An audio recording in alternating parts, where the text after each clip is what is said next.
Well, I'll introduce myself. My name is Jane Stevens. I work at the Positivity Institute, which was founded by Dr. Susie Green, who is one of the co-hosts of, we are helping to put this summit. So I would like to do an acknowledgement of country, because I wish to acknowledge the Camaragal people, who are the traditional custodians of land where I am at the moment, and I pay my respects to their elders past, present and emerging. And I would like to introduce to you today Dr. Jenny Brockis, who is going to be doing building community by harnessing our superpower of connection. So over to you, Jenny. I'm going to bow out gracefully. Thank you so much, Jane, and welcome everybody. Thank you for being on this session with me. I am absolutely talking about our superpower of connection, because we are absolutely obsessed with connecting with each other. Did you know that about 17 million Australians visit Facebook every month? That's equivalent to 83% of adult Australians over the age of 14. And we also have 15 million visits to YouTube. So we love connecting, whether virtually or face to face. So what is it? What is it that drives us to be so socially connected? Well, it's because we've evolved to cooperate. We are cooperative beings. We are hardwired to connect. And this is what provides us purpose and meaning. And it's been said that our ability to form relationships is as important as finding air, food, and water. So community matters, and we've been living in groups and forming communities 1,000 years, and primarily that had a very good reason. We wanted to survive, right? And if you were in a group, you were less likely to be picked off by a predator. But being part of a community provides us so much more benefit than that. For one thing, it means you can share knowledge. And how good is it to know that you don't have to know absolutely everything, because there are other people that will also know other things too. It helps us to share ideas. You might come up with something brilliant and you think, oh, I wonder if this would work, and you can talk about it with your peers and your colleagues, and maybe it's got legs and you run with it, or maybe you think, nah, maybe it's not going to work after all. But you can share the thoughts. You can solve problems more quickly. And perhaps you've had this experience yourself. If you've been struggling with something, you ask somebody for help or advice, and sometimes just talking it through helps you to resolve the issue that you're dealing with. We can be more creative and innovative, because when you are part of a community, we feel more relaxed, we're more open-minded, we're more able to see options and alternatives, and we unleash our imagination. It can go wild. It helps us too to make better decisions. There was a really interesting piece of research that looked at a sort of hypothetical where people were going to go to the Antarctic for an expedition, and they were given 40 items and they had to choose 5 of them which were essential to their survival. And which 5 would you take? It was shown that actually people made better decisions on those 5 items independently within the group than if they were making the choice on their own. And the other thing is that when we are part of a community, we actually learn things more quickly. And there was some great research which looked at people working in coffee shops on laptops. I don't know if you've ever tried that. But it's been shown that if you're there in that environment and you notice there's some other people there with their laptops also working and looking very intent and purposeful, you're actually more likely to be more focused and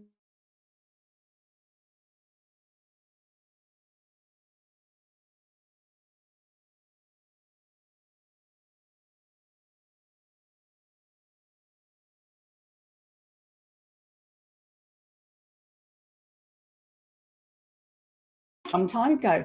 And the reason for that is because when we are independently working, we can think up of so many wonderful things. That's great, because you've got these beautiful brains and prefrontal cortices.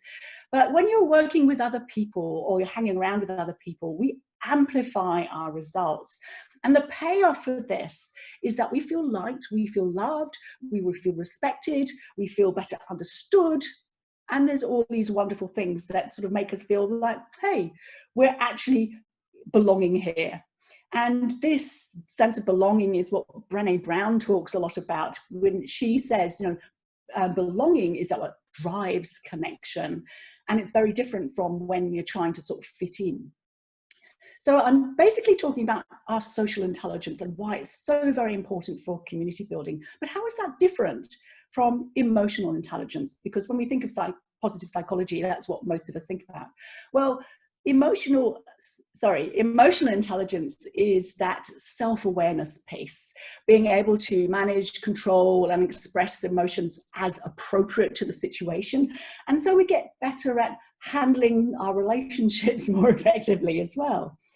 The difference between that and social intelligence is that emotional intelligence is geared more about what we're doing right now. It's in the present moment, whereas social intelligence is our capacity to understand ourselves, but also what's going on for other people. And it's actually more to do with our future, finding the best solution to know how to get on well with other people, which is critical because we're often with other people a lot. And it makes us more open to seeking a compromise or some kind of agreement. But the magic is really in the combination. When you have emotional intelligence partnered with social intelligence, so you've got the understanding of self along with understanding of others, that you're able to bring about more positive change in how we connect with each other and how we interact in our global community. So why is this so important? Well, Matt Lieberman, who's a social cognitive behavioral neuroscientist, try saying that very fast, it's a bit of a tongue twister, who's the author of a great book called Social, says this. He reckons that evolution made a bet that the best thing that we can ever do, given a spare moment, is to get ready for what's coming next, hence social intelligence, future planning. And the reason we understand this from the research is because when you are paying focused attention to a task at hand, you're using a particular form of brain network. As soon as you disconnect from that focus, your brain enters what's called the default mode network.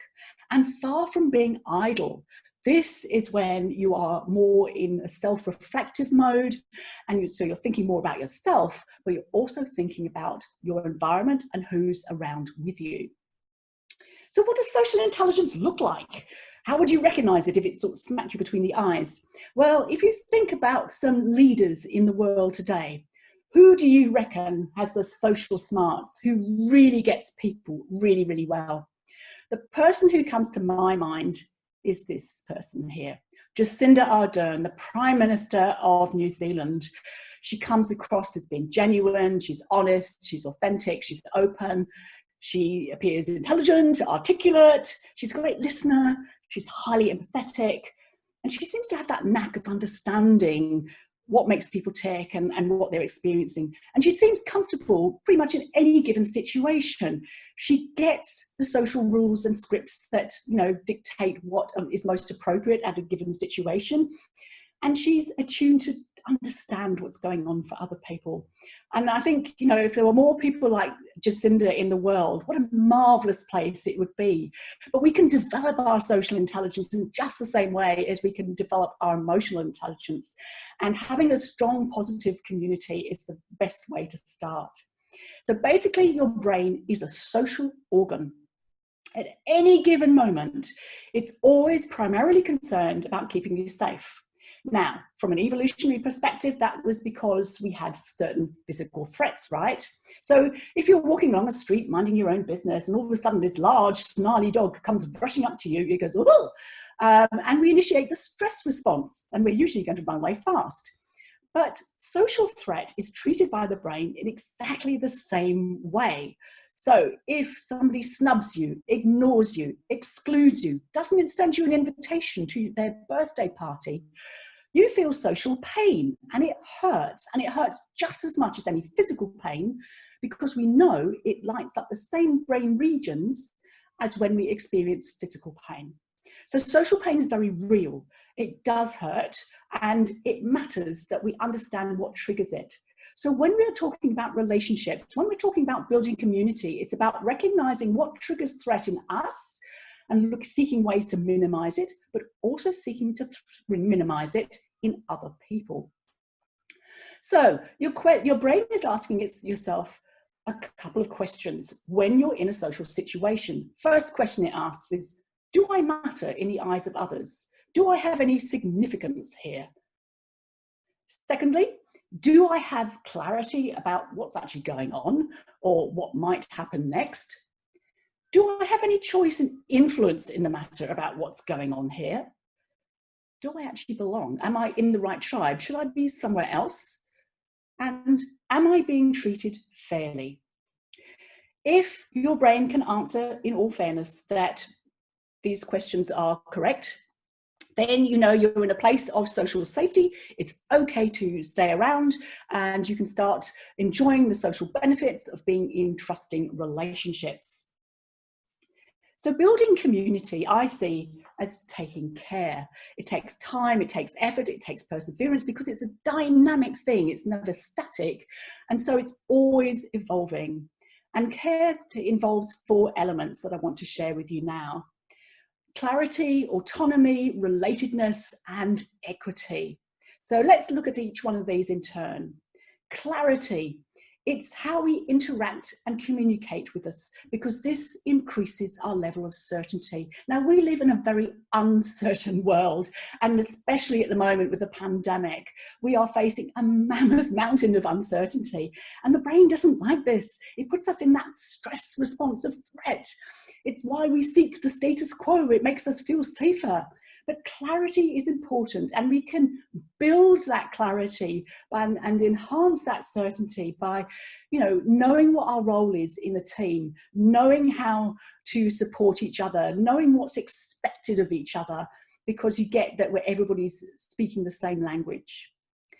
We can stay curious to what will help us develop more clarity too, by asking questions, seeking to explore, seeking to discover, to find out more information. And when we're genuinely curious to find out more about the people we're with, whether they're our friends, whether they're our peers, whether our colleagues, or people that we look up to, this all helps us to understand each other better, enhances empathy, and reduces fear. Clarity also helps us to tap into what is called our biology of courage, because it takes courage to stand up and trust somebody. It takes courage to be self-disclosing, to reveal your innermost secrets with somebody else and know that they're not going to share it with everybody else. So when you are tapping into this biology, some magic happens through the release of certain hormones. First of all, you release oxytocin, the binding molecule that is released in the presence of, when we're in the presence of somebody that we consider like us and that we like. And this enhances empathy and helps to reduce any associated fear with the situation. It also leads to a higher level of dopamine, our reward hormone, which makes us feel good, but also raises our level of optimism and primes us to take physical action.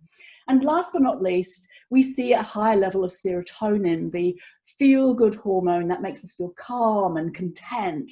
It also enhances your perception and your intuition of what's really going on, and also helps you to manage your level of self-control. So compassion is the final element with clarity. And this is where it's important to remember we need compassion for ourselves as well as showing it for other people. When we witness suffering, it triggers an emotional response and it kindles that desire to help. And we can enhance this through setting the intention, by sharing moments of kindness that demonstrate your consideration and thoughtfulness towards others. Or you can always practice it through meditation, such as loving kindness meditation. But your compassion is what triggers more kindness and generosity in others. So it's a win-win. Autonomy, don't we love autonomy? Now, nobody likes being told what to do, right? But oh boy, do we love telling others what they should be doing. It's so funny. But autonomy, it's the ability to make self-determined choices. And every successful relationship provides for that. And it's all about being included, being invited into any decision-making process and having your voice heard.